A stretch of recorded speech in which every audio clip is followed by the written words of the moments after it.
What is going on, everyone? And thank you for tuning in to Season 2, Episode 5 of The Ronan Bell Show. With me today is one of my old basketball coaches, Coach Dan Hoff, who is the definition of a player's coach.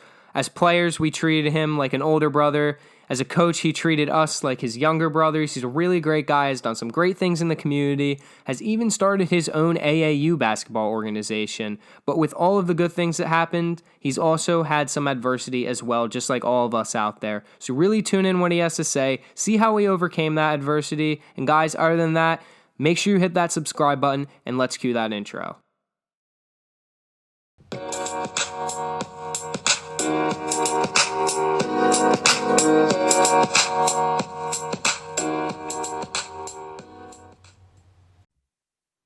Coach Hoff, what is going on today, sir? The Row Zone. What's up, man? How you been? Hey, nothing's really new with me. Day after day, it's the same with COVID. So you kind of just, you get in a really good routine. Yeah, I hear you on that one. No, I'm excited. I appreciate you having me on. It's definitely something I've been following along with, and we're proud of you doing big things. So. Just try and get a little bit better every day. I appreciate the love. You got to start somewhere. This is just the start of the climb, right? Exactly. And what about, going into a little bit, what have you been doing with the whole lockdown thing? Have you been doing anything new, just kind of chilling out? Yeah, I saw a quote the other day, and it actually kind of reminded me of guys like you and me, where it said, if the shutdown hasn't brought out the hustle in you, then it ain't in you, and I just think that, I've tried to do different things. My buddy and I started a cornhole league over the summer, which was a lot of fun. We're trying to build that up. And then just, I got a new varsity coaching job. My wife and I just bought a new house. So it's actually kind of been a busy shutdown for me. But it's like a blessing in disguise. Yeah, exactly. Yeah. You gotta, if you really think back, the year has not been, it's been rough, but there's been high points and low points for everybody. So. Yeah, and you just got to get through it. You just got to keep on keeping on. I rate it on everything. I like that. Yeah. But Coach, before we get into anything else, could you just tell the listeners out there who exactly you are? Yeah. So my name is Dan Hoff. I've coached high school basketball in the area for a little over 10 years now. I had the pleasure of coaching this young man right here that you guys are listening to and are big fans of. I run a summer league in the area, the Tri-County League, the Monstars, AAU stuff. So it's been a lot of fun. And now I'm kind of seeing things go full circle with, you in college, doing all this exciting stuff. And I'm glad to be a part of it today. Yeah, Coach, I'm old now. I hit 20 and now I feel old. I feel like I got knee pain now. All those, long things, all those basketball games really taking a toll on me now. All those 16s from Coach Talley. Oh, shout out Coach Talley for all those 16s. I hated them at the time and I will still hate them forever. But, I miss those a little bit. Yeah. So, Coach, how did you exactly get into coaching? So it was actually my senior year of high school. I was a senior at Pius, which is now Pope John Paul, and my political science teacher, Jack Flanagan, who's the varsity coach at Pottsgrove now, was coaching at Kennedy Kenrick. And, he was kind of like a mentor of mine and helped out, me with a lot of stuff. So he asked me to come on and keep the book for them and be a part of the staff. And I kind of call it the coaching bug, as they call it. And from that point, on, I just coached any team I could. I coached soccer, I coached tennis, I coached, lacrosse. Little girls softball in there? Yeah. Some undefeated seasons in there. Let's not rob me of those wins. So, but yeah, it was, I don't know. People are always like, oh, you should be a teacher, this and that. And I kind of feel like I am, with just doing it through sports, which is a lot of fun. Yeah, I was just gonna say that being a teacher and being a coach, like those jobs really intermesh with each other because you still have a group of kids, you're still trying to teach these kids something, even though Right. like it might just be, a game, but for some of these kids, it's way more than just a game to them. They're trying to make a Yeah. career, they're trying to, do something with it.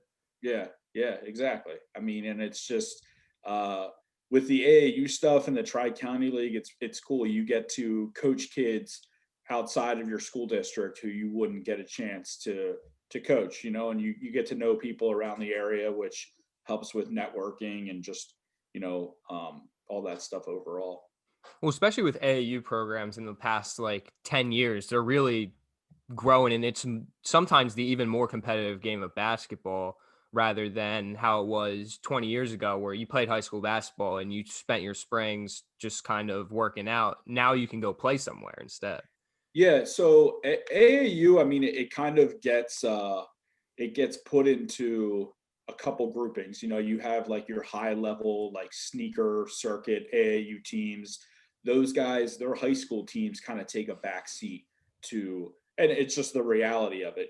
They play on like a high level AAU team, and if their high school team has an open gym in the summer, they're going to their AAU stuff. Our program is different. We're more like locally based, like 4 or 5 school districts. Because you played in our program and Yeah. for our high school program, like if we ever had an AAU thing, Coach Tally and I would expect you guys to be at the school, you know, uh, workout or team camp first. And that's kind of what I like about our AAU program is we've been able to parlay it with school basketball, and work with them together, not separate.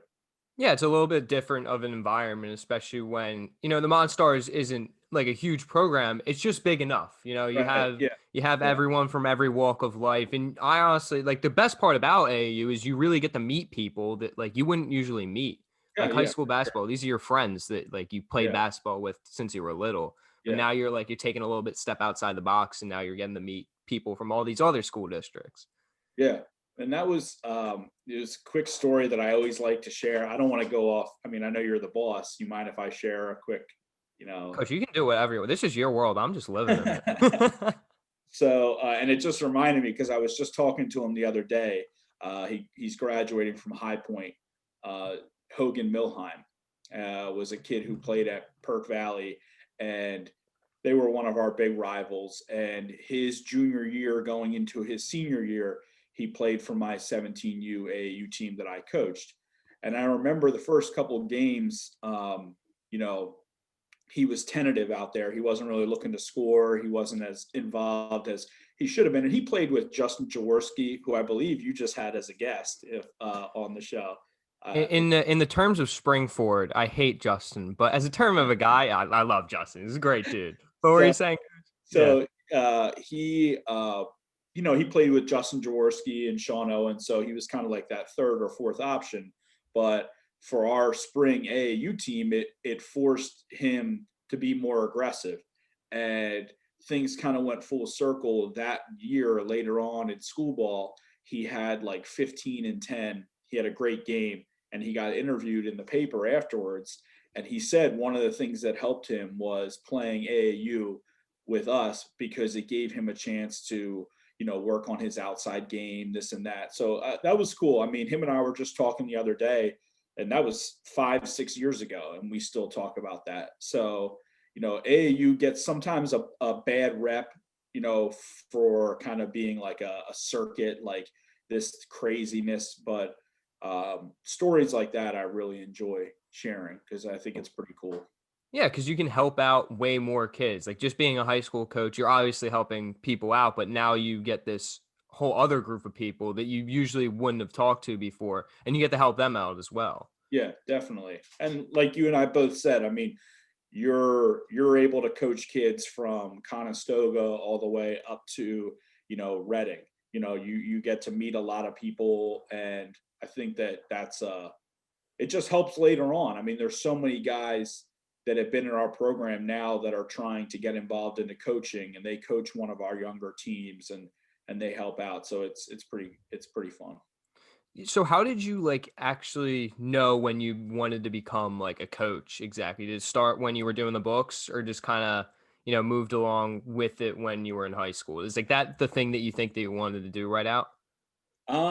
So this may shock you. I was actually a political science major in college. No one would have thought that. And my last year heading into my senior year at Westchester, I started a summer league, like a men's league at the Hill School right before that senior year. And it was just a lot of fun. I enjoyed doing it. I knew I wanted to get involved with leagues and coaching. And I think that summer, and then when I graduated that December, I had gotten hired at Pope John Paul as the freshman coach. And it kind of just took off from there. Next thing you knew, I was putting an AAU team together, and it kind of all happened so fast. And then you wake up one day and you're involved in like 10 different things, and it kind of turns into a career. So, Isn't it crazy how like life can just change like with the snap of your fingers? oh yeah.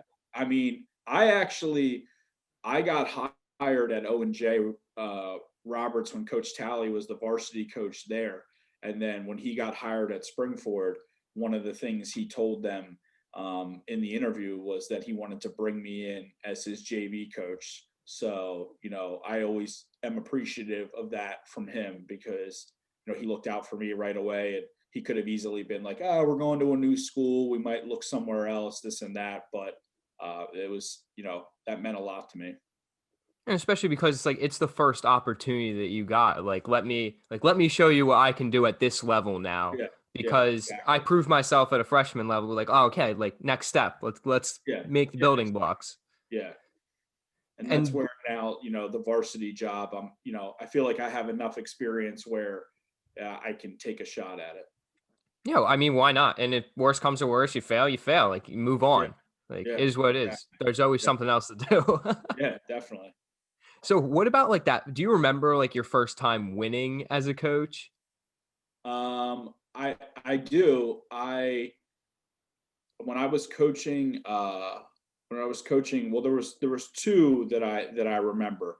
I was coaching JV soccer at St. Pius my freshman year of college, and I remember we beat Pottsgrove 2-1, and I don't know, you just feel like something, just it sounds cliche, but you kind of just get like those goosebumps a little bit when you get your first win, you know. And I used to make jokes about it all the time, like I would wear a tie to the games and stuff and pretend to take it so seriously or whatever. But as I was the one time, I guess it was the varsity soccer coach Ed Emberger came up to me. It was after a post game speech, and he said to me, this might be something that you're going to be really good at. You should maybe stick with it. And you know, I did, thank God, and it's worked out. But basketball wise, one of my first wins that I remember was when I was the freshman coach at PJP, and we beat Methacton one of the first games of the season, and that was something that it was special. I remember that. And it's crazy to think like that happened. Like, I mean, not so many years ago. Coach Hoff ain't that old, but like the point that you can still remember and like that Oh yeah, feeling that you yeah, get in yeah, your chest whenever that yeah, first thing happens. yeah, And it's like exactly. it's addicting at that point. Like It I'll let's do it again. Yeah, exactly. And that's where, I mean, people say all the time, like if you enjoy what you do, you'll never work, another day in your life. And I feel that way. I feel like I love what I do and it's not work. I feel like it's just something that I've worked hard to build it. But it's just basketball. It's sports. Like it's so fun to be able to say, I was just out the other week with my mask on, don't worry. And the guy asked me what I did, and he said, and I told him, and he said, so wait, you're like a glorified high school gym teacher?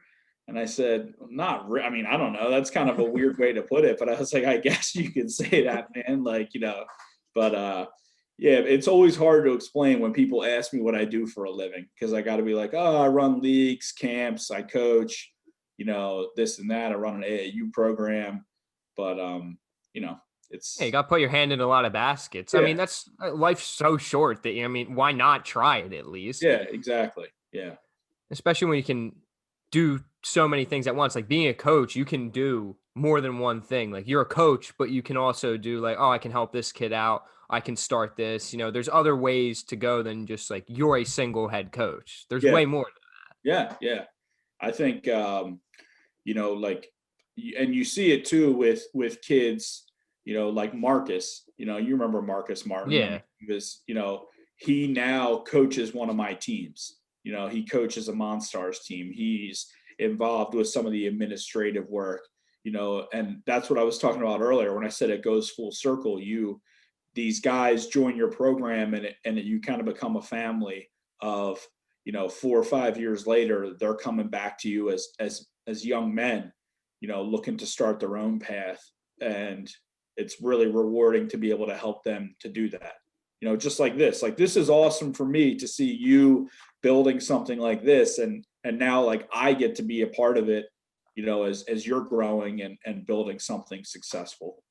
Well, you get to see all the aspects from these kids' lives because you started coaching. I think you started coaching me when I was in like 8th grade, and I literally remember the conversation we had because I was on Cal Sports AAU, and I came up to you after the game. I'm like, coach, like this is way closer to me. Like, do you guys have any like open positions on the Monstars? Like, I'm trying to play here. Yeah. And like that's a thing where like you look back on it and it's like, wow, like that's how it all started. Now it's Yeah. like it's coming, yeah, like you were saying, it's coming all full I still circle. remember that. We were at Exeter, right? At a Yeah. tournament. Yeah, yeah. And it's, and I knew who you were. Like I had, because, you were a Springford kid. So some of the guys were like, yeah, like and I kind of felt the same way. I was like, man, why isn't he playing for us? Like he should be over here. So it worked out. It was, but I remember that. I remember you coming up to me. It had that red Cal sports uniform on, and you were like, hey, coach, I'm looking for somewhere new to play. And I was happy to have you. Yeah, the real reason that Coach Hoff knew me is because I was dropping like 30, 50 points a game every once in a while, just kept it real low key. Should have went to the league, but I'm only 5'8". But that's a story for another day. So coach, like Yeah. how did you exactly come up with the idea of like starting the Monstars? It actually was at Springford when my first year there. I think guys like Jake Friedman and Macanias and Nigel and all those guys, they had played together AAU wise, and they had tried, Competitive Edge and some other places, and they wanted to do their own thing. And they came to me because they knew I could get gym space through my leagues that I run. And I still remember we were in the cafeteria because it was back when we had mandatory study hall. And they said, can we start our own AAU program? And I was like, well, yeah, I've given some thought to that. If I wanted to do it, I want to call it the Monstars, like I was a big Space Jam fan. And they all laughed. And I said, I'm serious. Like, and then I guess it was maybe a month later, we had tryouts at the Hill School, and we had like 8 teams in the first year. And then the second year we had like 20 teams, and it kind of just really took off from there. And there's a lot of good programs in the area, like the Jaguars, Competitive Edge, Cal, which is awesome because there's more. It used to be like when I was in high school, it was 1 or 2 teams, and if you didn't make 1 or 2 of those teams, that was it. You weren't going to play, and it was a shame, kind of, because I feel like it would have helped a lot more kids get an opportunity. Not for the exposure stuff or anything like that, but just to play, to have practice twice a week, to work on their game. So I was happy to start another program in the area. And it's like you started that. Like it's cool to say that, like looking back on it now, like the conversation you start like let's do it. Like why not? Like what's the Yeah, worst thing that happens? Like we yeah, play awful and we scrap it, we go on with our lives. I'm still a high school basketball coach. And the hard part is for like anything new is just starting something in yeah, general. It's like everyone's biggest fear of the jump over the cliff. yeah. You said it earlier, and it's true. Like life is so short where, you know, I was a guy in my early 20s, and I love sports. I love coaching, and I think the same way as you, where I'm just like, you know what? What's the worst that could happen? The worst that could happen is that it doesn't work, and then you pick yourself up, and as I hear people say, you keep on keeping on, and I then wonder where you got that saying. and then and you learn from it. Like, trust me, there were the first year or two, there were plenty of days driving home from the Hill School or Wincroft, and I was like, what am I doing with my life? Like, this is just. But then I don't know. You attack it the next day, and you do it for the people that you care about. Well, I think that most people that try and become successful at the end of the day, their first thing is like, "Oh, I want money. Like, I want this. Like, I want to drive a nice car." But it's really not about that. It's that I just did an interview with my cousin Alan, who like he ran his father's company and he grew it even bigger to what it is. But besides that, he was saying that it was never the money that drove me. It was success, because once you succeed, it's like a craving. Like, you Yeah. got like, I want more of this. Yeah, I definitely think that it's the success that pushes you, but it's also too, like, you kind of feel like a self-made man. You know what I mean? Like, you look around and you're like, wow, like, I started this. Like, this wouldn't be here. And yeah, there's always people along the way. And trust me, there were. I mean, like, I think back to, Mr. and Mrs. Begg, helping out the first couple of years, your parents. There were families that really were, very instrumental in helping with the program. And it wouldn't have happened without those families, like Mr. Stumpo and other people. So um, it wasn't just me kind of like sitting in an office all day, every day, doing it all on my own. When you have successful business, company, organization, it takes a lot of people to make it happen.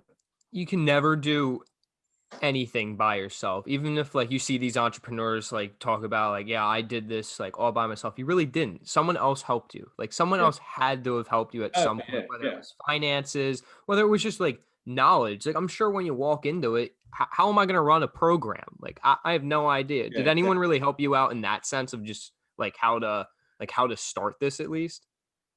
Yeah. So, my dad has run his own business for, a good part of 30 years. So he was pretty instrumental in helping me with anytime you're the boss or you're the owner or whatever your title is, like, you have to kind of set an example from top to bottom. And I think early on, I had good people around me, like the Beggs, your parents, Mrs. Rance, Mr. Stumpo, like, people who really cared about the program. They weren't just doing it to do it. They wanted to see it succeed. And those people helped me a lot with just the little things like ordering the uniforms and organizing some of the practice space, because one guy can't do all of that. It's just physically impossible.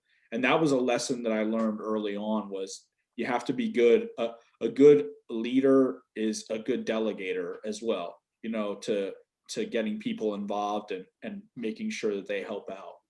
You need to know what you're good at and what you're not good at. Like, that's what really shows like the true character of who you are. Because I'll be honest, like all the like logos and everything that like for my podcast, like my friend Liv made it because I straight up told her, I said, I am awful at like knowing what looks good. Can you help me with this? And I'm Yeah, sure it's yeah, the same thing with like the Monstars. Like, I don't know how to make these jerseys. Like, I know that you have somewhat of a better idea. Could you help me out with that? yeah, yeah, definitely.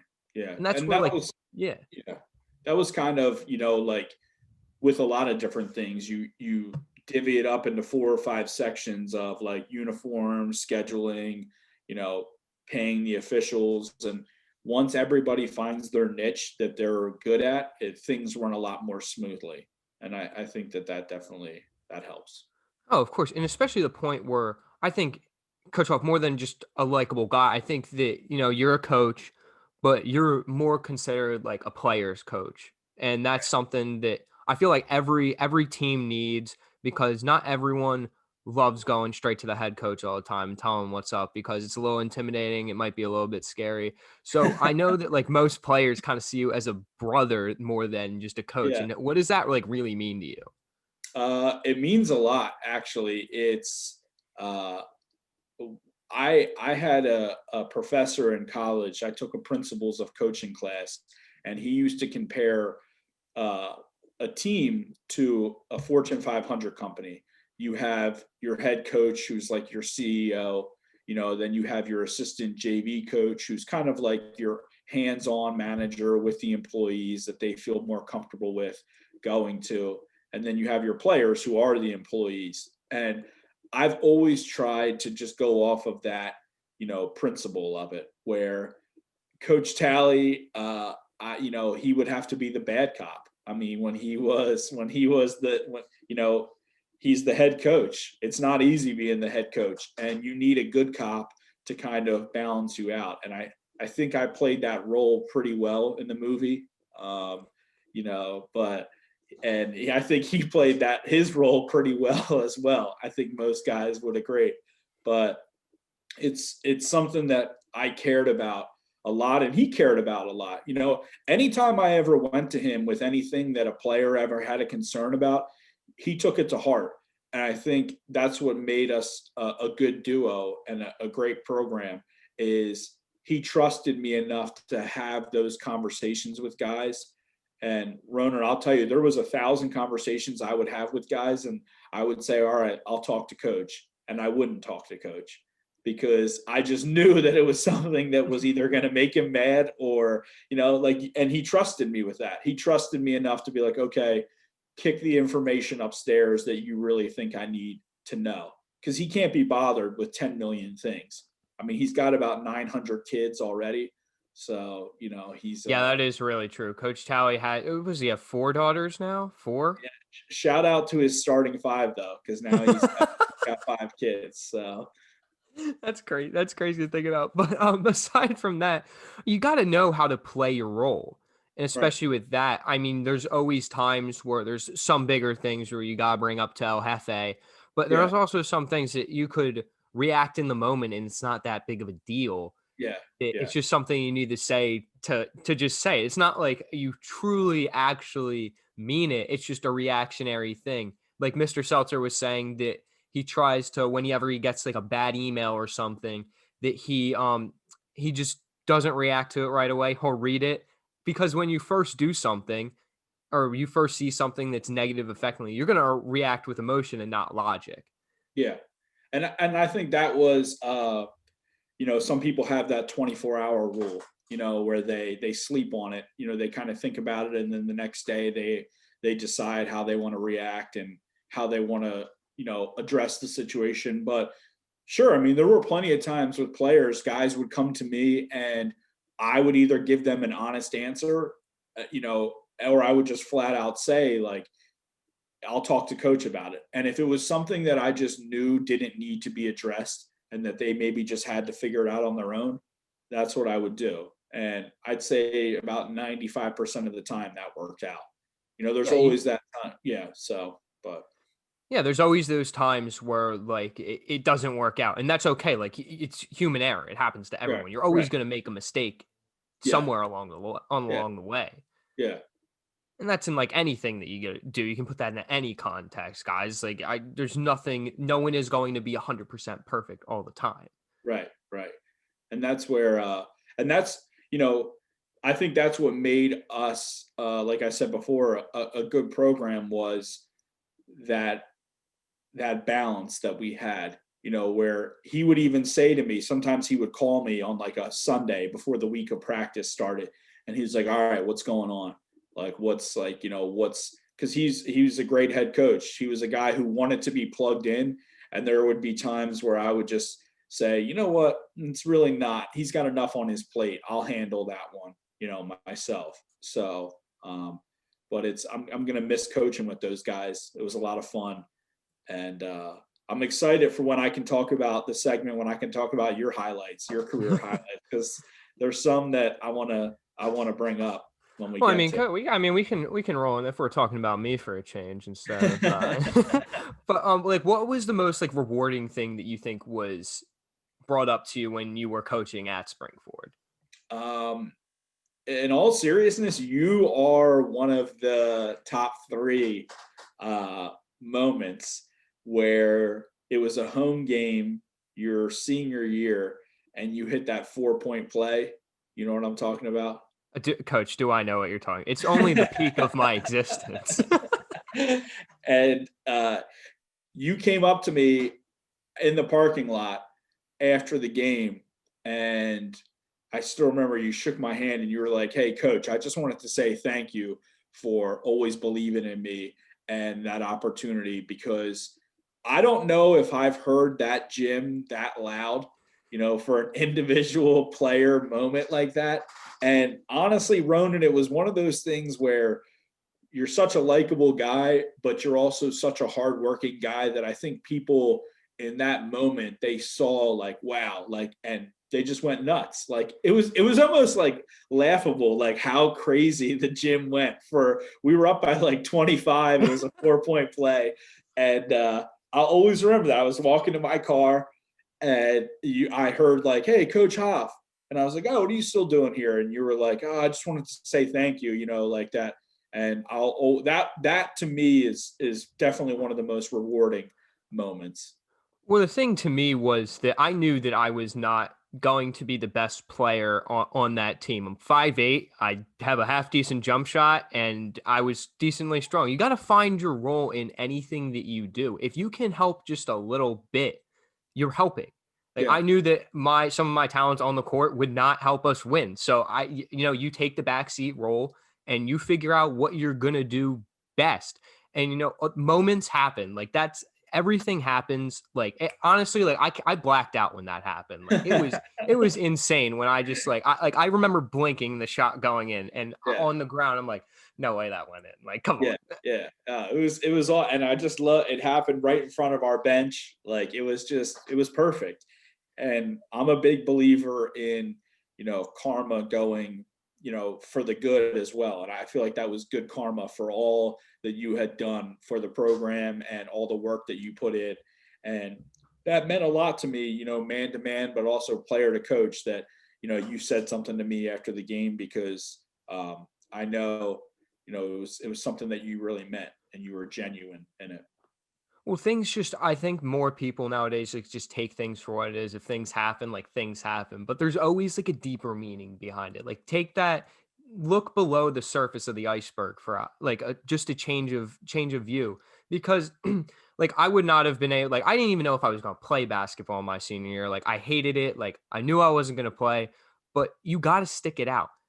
I think that's the reason that like how you earn respect, because when bad things happen, you're still there and you're still trying. Yeah. No, I mean, I couldn't agree more. I mean, it's, there's that's so much with life too. And I think why sports are such a good way to compare to everyday life. Like you're going to get knocked down and you're going to get some bad breaks. And there's going to be times where you just feel like it's not worth it, that it's just not, whether that's your job one day or a relationship that you're in. And, with sports, you just said it yourself. I mean, you owe it to yourself and your teammates to continue through. And thank God you did, because, when you're a millionaire 10 years from now, I'm going to tell my fat, spoiled little kid, like, "Hey, I coached that guy, and he hit a 4-point play right in front of our bench. And here's some Dr. Pepper, because I know my kid will love it, but just like I do." So You got to appreciate, and when the high points finally hit you, you have to appreciate the moment. Take it in. Like they don't yeah, come around every so often. yeah, That when it does happen, you gotta internalize that feeling a little bit. Like you did have something happen to you that was kind of extraordinary. Like even though it had no difference in the game or anything, but 10 years from now, I'm gonna say I won the pack chip off of it. yeah, But yeah, exactly. Yeah, we can but you- alter it a little bit. That's fine. yeah, but you need guys like live so that you have that moment that you appreciate things like a little bit more than like you would, because it means a lot more when things do hit you that are bad. You're gonna appreciate that more when you're successful, when you really make the climb up the mountain. Things like that really change who you are, and that's where the whole character development in the movie happens. You're the protagonist that has all these things happen to you, but at the end you figure out how to, defeat the villain or whatever it is. And in this case, it was a 4-point play. I'm going to plug that a lot this episode because it was great. That's my peak, guys. If you guys want to know what the Ronan Bell's peak was, that the 4-point play in high school.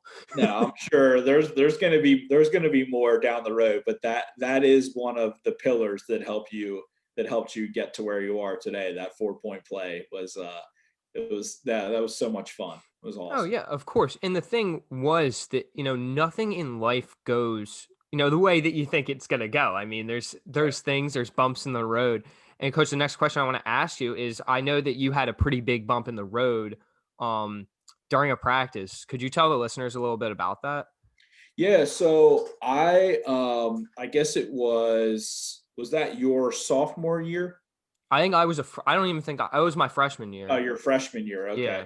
Um, I, whether it was stress or, I really don't know what happened. It might have been a panic attack, some sort. I legitimately thought I was having a heart attack at practice. And I remember I like dropped to the ground. I thought I was dying. Guys on the team were crying. Like it was.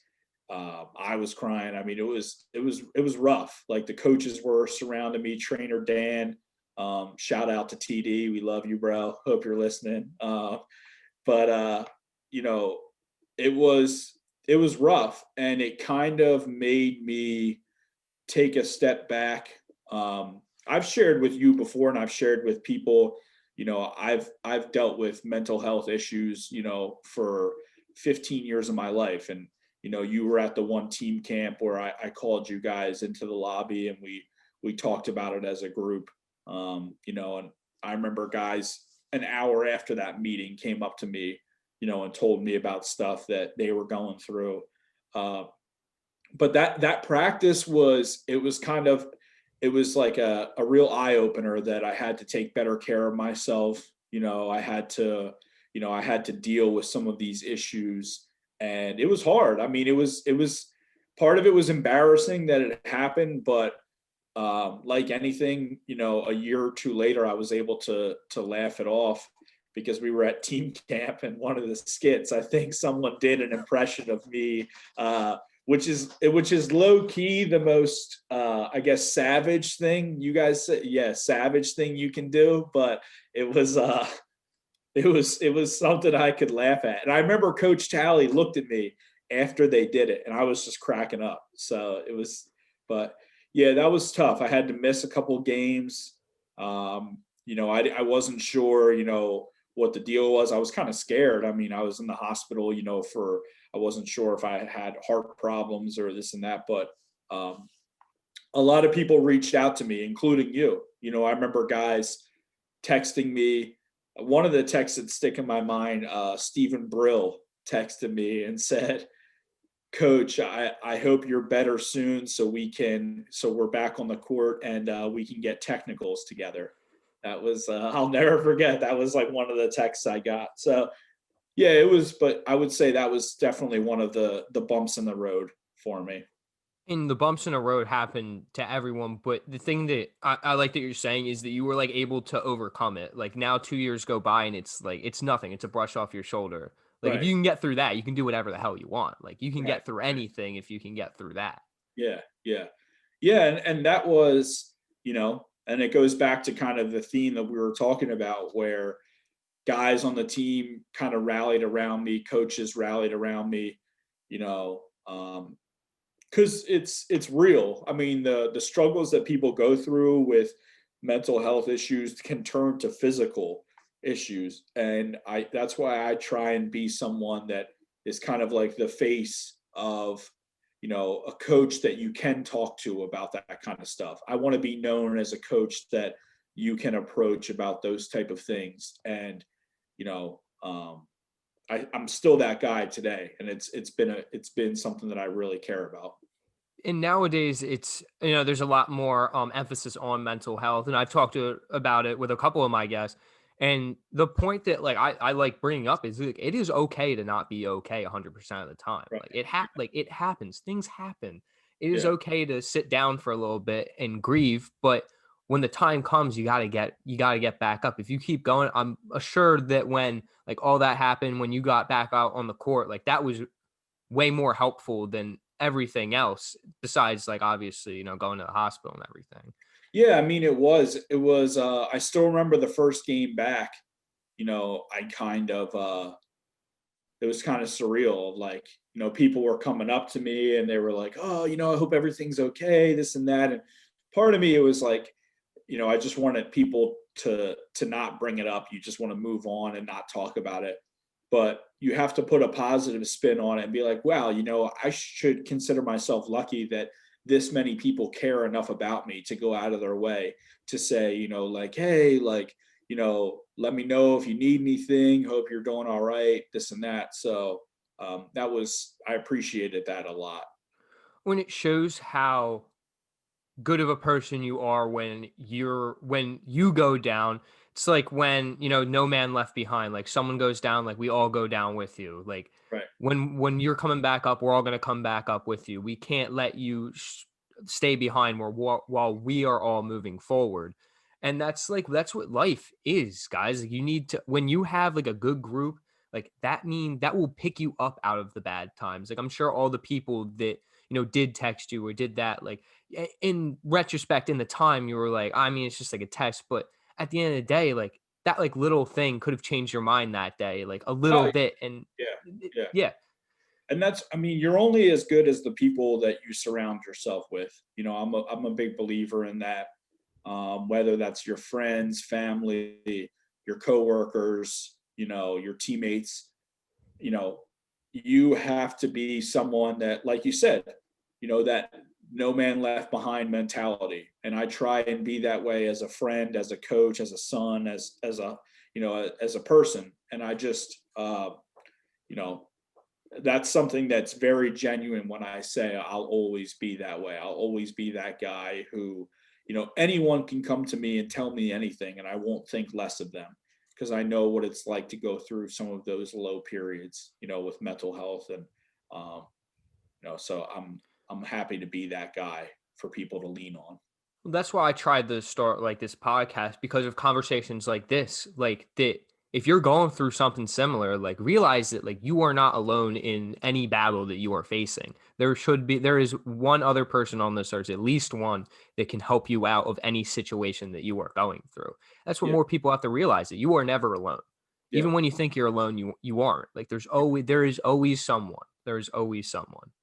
Yeah. I mean, there's so many outlets now for, whether it's podcast or, just people, online, this and that, like so many ways to just talk about some of the stuff you're going through. And I feel like the last couple of years, your generation, technically, I don't know what the generations are age to age wise, but have done a great job of being young people who aren't going to be quiet anymore. You know what I mean? Like they're going to talk about how they feel and they're not going to bottle it up and just continue to be, like robots of, oh yeah, it's not normal for men to talk about depression, or it's not normal for, women to talk about anxiety or this and that.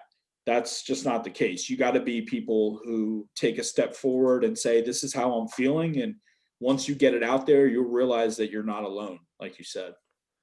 Yeah, I mean, it's the point of moving forward, that you need to keep going through anything that you're going through. Like you cannot stay down forever.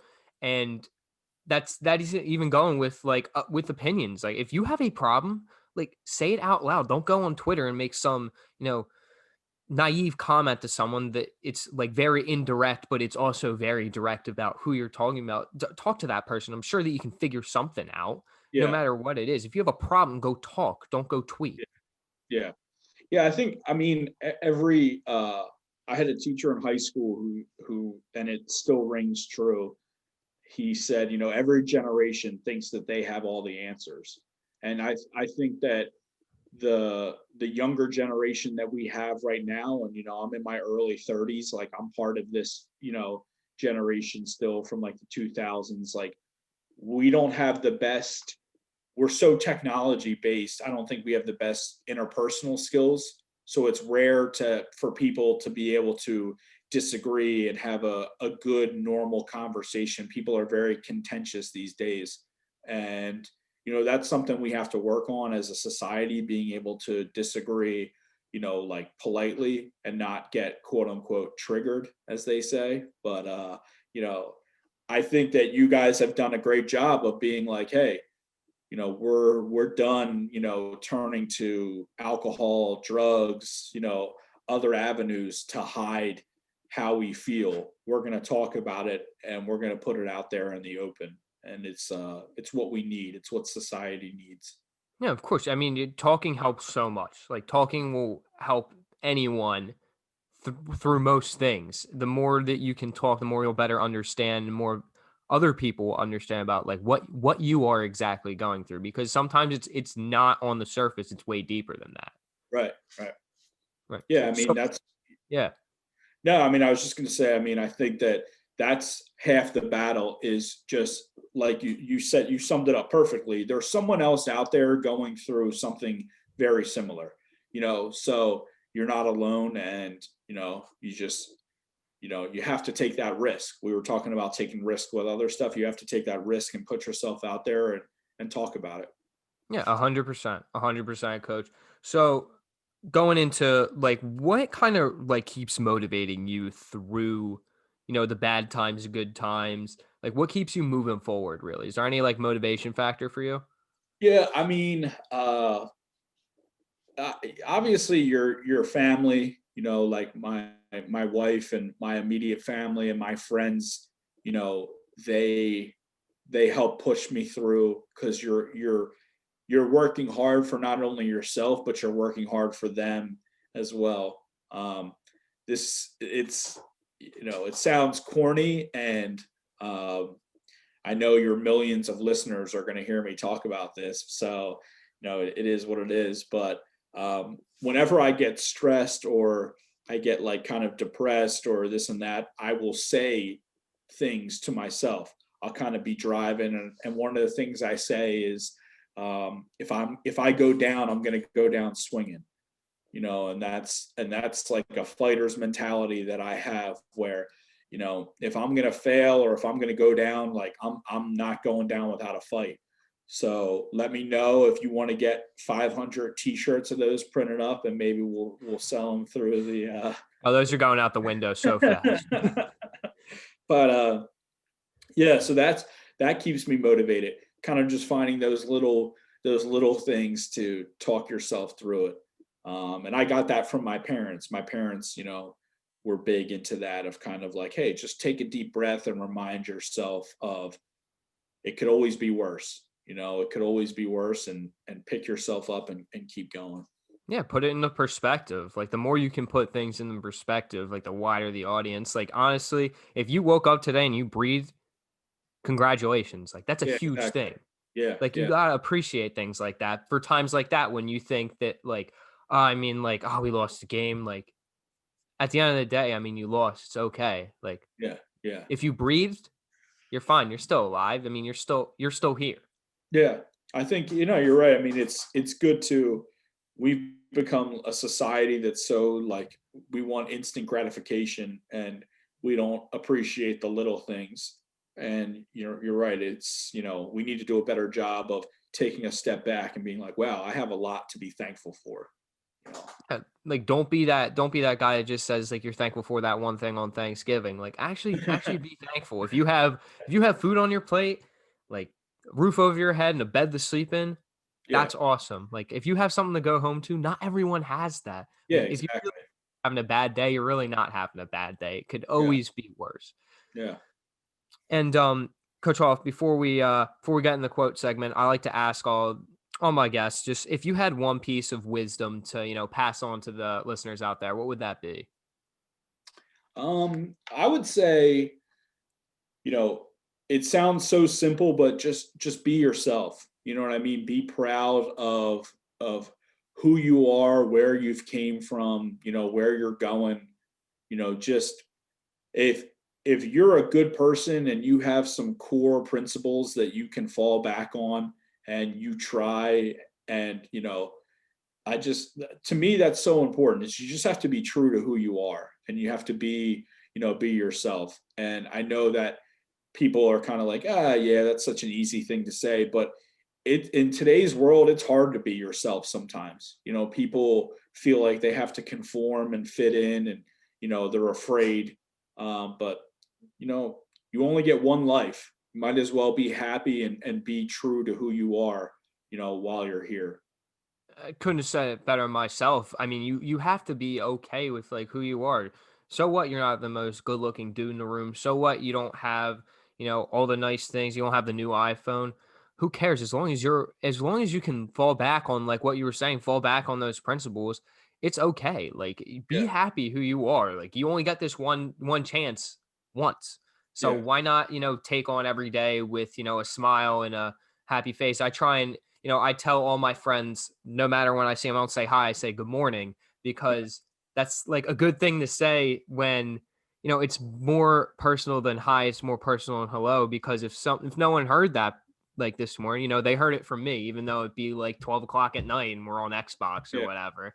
yeah, You gotta yeah, at least try and, bring someone up out of whatever they're doing. If they can have that instant or like that small bit of just like a smirk or something, if you think it's funny, I mean, I hope that like can brighten up someone's day. And I don't really tell people that because now my secret's out.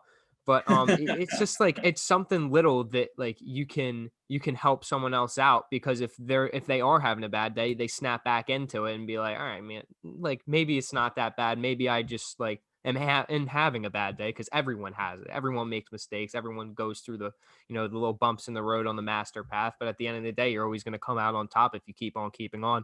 Available at theronanbellshow.com. But coach, so we're getting to the end of the episode. So before we turn off the mics, I just like to, have all my guests bring in like a quote that they like to read, or, something, a mantra that, they carry with them heavily. So what would that be for you? I kind of I do like that one where I talked about if I go down, I'm going down swinging. That was something that I try and uh, live my life by, and kind of just there's some ones from Winston Churchill that I'm a fan of. If I can pull Oh, one up here, coach, you find got it. all the time in the world, man. Um, from all the dumb stuff I retweet.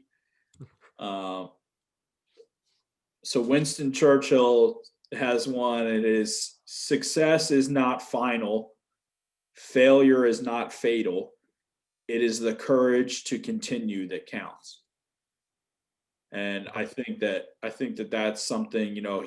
He was obviously, for our history buffs, he was the guy that kind of saved Britain during World War II. And I think that mentality right there just sums up what you and I talked about. That you're going to get knocked down, or you're going to get you know dragged through the mud here and there, but your highs don't last forever and your lows don't last forever. And that's why you got to appreciate those big moments when they come. And when those tough moments come, you just have to remember what it feels like to get yourself out of them. Yeah, it's a great way of putting it, because like if you're gonna try something, put your effort into it. Like, Yeah, why would you try and half do something if you can put all your effort into it? I like to go back to the point of just like basketball in general, like in high school or just school in general. Like I know I don't love school, but I try at least. Like if you're right. gonna do something, at least try. Yeah, Like it's not hard to at least put forth an effort to yeah, do whatever you're gonna do. yeah, definitely. And I mean, if at the end of the day, if you gave everything you had, that's good enough. That's got to be, you're able to look in the mirror and know that you gave 110%. I think that definitely means something. Yeah, it's satisfying at the end of the day when you say, even if you don't get 100 on that test, even if you don't, if you don't score 20 points a game, it's okay. Did you put everything you had into it? If you did, good. Like Yeah, that's what you got. It's okay not to, achieve your goals. If that happens, figure out how to be better. Like Yeah. there's always steps. You can always get better no matter what you do. Like I talk about like just starting the podcast. My first episodes were awful, but now I'm starting to get better because, I'm doing this more and more. And just, whenever you do something, you will learn way more through doing it than anything else, any YouTube video that you can Oh watch. yeah, yeah. Trial by fire. Yeah, I agree. So Yeah. All right, guys. So that's pretty much a wrap for this is episode 4 of season 2. I've recorded like 3 podcasts in the past 2 days, so it's all kind of going together. But Coach Hoff, I'd just like to thank you for coming on the show today, man. It was a great conversation.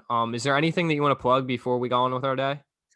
no, I mean, I would definitely tell people to keep supporting you and what you're doing because it's it means a lot to us to see you doing well, and I'm very proud of you. I love you, and it's definitely uh, hopefully I can get some of the kickback when the royalties start coming in a couple of years. So I'll I'll give you another final shout out. This guy knows what he's doing. Keep listening, and as they say, keep on keeping on. Coach Hoff, I love you too, boss, man. So, guys, that's a wrap for season 2, episode 4. If you aren't already, make sure you hit that follow button. If you're listening to this on Spotify, Apple Podcasts, if you're watching this on YouTube, hey, I make sure you press that subscribe button. Help me out. I'm trying to get to 1,000 subscribers, and hit that bell so you get notified whenever a new podcast comes out. I got some really great things in the works. We might do a little 10-minute podcast. I don't know what's in the works. I mean, you got to wait and see. I'm not going to tell you guys about it. Why would you even listen to it or like my Instagram? Come on, there's got to be some excitement. Also, guys, I have merchandise. Keep on Keeping On merch is out now. I have sweatshirts. I should have beanies in when this episode comes out. It's great. All the profit that I get from this goes straight back into the podcast, goes straight back into the merchandise, so I can keep putting out content for you guys, putting out more things, making some things more affordable, making the quality of the podcast better. Everything that I make goes straight back into this, guys. I'm not taking any money. Those are all available at theronandbellshow.com. And guys, that is it for me today. I've been talking a lot. I need to go drink some water and go to bed or take a nap. But guys, that's pretty much it. So if you aren't having a good day, I hope you have a good rest of your day. And as always, y'all just keep on keeping on.